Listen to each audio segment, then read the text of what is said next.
Assalamu alaikum everyone. Welcome to Vocabgram. In this lesson, we are going to learn the meaning of instill. It was a request by KVRRC Fatehgarh, and Fatehgarh, here's your lesson.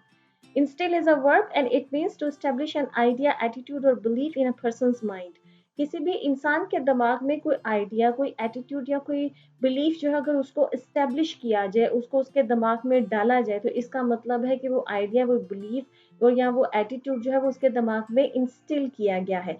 किसी के दिमाग में कोई बात को डालना, उसको instil करना कहते हैं। देखिए, ये जो इंस्टिल करने का प्रोसेस है, मैंने बताया ना कि ये एक वर्ब है। ये जो प्रोसेस है ये ग्रेजुअल प्रोसेस होता है, मतलब कि एक आहिस्ता आहिस्ता ये प्रोसेस होता है, मुसलसल एक प्रोसेस होता है।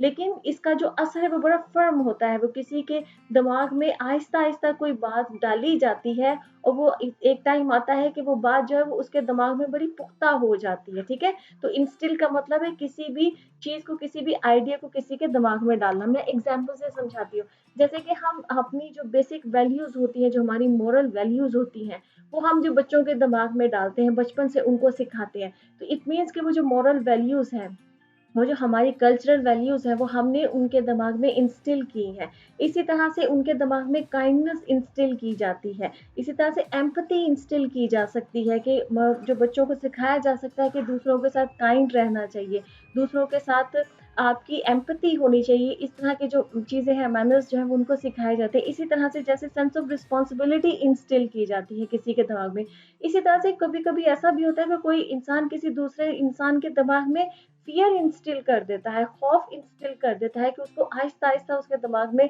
इस तरह का खौफ अपना बैठा देता है कि वो उससे डरने लग जाता है और बहुत स्ट्रांगली वो, मतलब उसके अंदर जो ये फियर का जो इमोशन होता है वो बहुत स्ट्रांग हो जाता है, वो उस इंसान से बहुत ज्यादा डरने लग जाता है। मीन्स कि ग्रेजुअली उसके अंदर जो फियर है उसको इंस्टिल किया गया है उसके दिमाग के अंदर। ठीक है, इसी तरह से जैसे समटाइम्स होता है ना कि जो पेरेंट्स जिनके अंदर म्यूजिक का बहुत ज्यादा रुझान होता है, वो म्यूजिक लवर्स होते हैं या वो आर्ट लवर्स होते हैं, तो उनके घर में हर वक्त चूंकि म्यूजिक और आर्ट के बारे में बात चलती है, बच्चे जब वो देखते हैं तो बच्चों के अंदर भी वो म्यूजिक का या आर्ट का जो होता है वो एक जो लव है वो इंस्टिल हो जाता है, वो उनके अंदर डेवलप हो जाता है, एस्टेब्लिश हो जाता है। ये ग्रेजुअल प्रोसेस होता है, लेकिन वो उनके अंदर, उनके दिमाग में ये चीज जो है वो एस्टेब्लिश हो जाती है। ठीक है, तो कोई भी चीज किसी दूसरे इंसान के दिमाग में, कोई आइडिया, कोई एटीट्यूड, कोई बिलीफ जो है वो अगर किसी दूसरे इंसान के दिमाग में इस्टेब्लिश कर दिया जाए, उसको डाल दिया जाए एक ग्रेजुअल प्रोसेस के थ्रू, तो उसको आप कहते हैं कि उसके दिमाग में ये बात इंस्टिल की गई है। आई होप कि आपको इंस्टिल का मतलब समझ में आ गया होगा। Let's see some examples.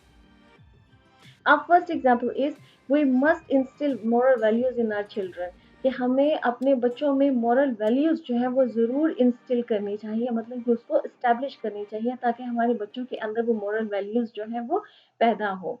Our second example is that gangster instilled fear in people, कि वो जो गैंगस्टर था उसने लोगों के दिमागों में जो है वो एक फियर जो है वो इंस्टिल कर दिया, तो उसको establish कर दिया था कि लोग उससे बहुत ज़्यादा डरने लग गए थे। A third example is as a parent I want to instill self esteem in my children, कि मैं एज ए पेरेंट जो मैं ये चाहता हूँ कि मैं अपने बच्चों के अंदर एक सेल्फ स्टीम जो है वो उसको इंस्टिल करूँ, कि ताकि उनके अंदर जो वो एक सेल्फ स्टीम है वो डेवलप हो। ठीक है, okay friends, this brings me to the end of this lesson. I hope this lesson was useful for you. If you like this lesson, kindly subscribe to my channel and I see you next lesson. Allah Hafiz.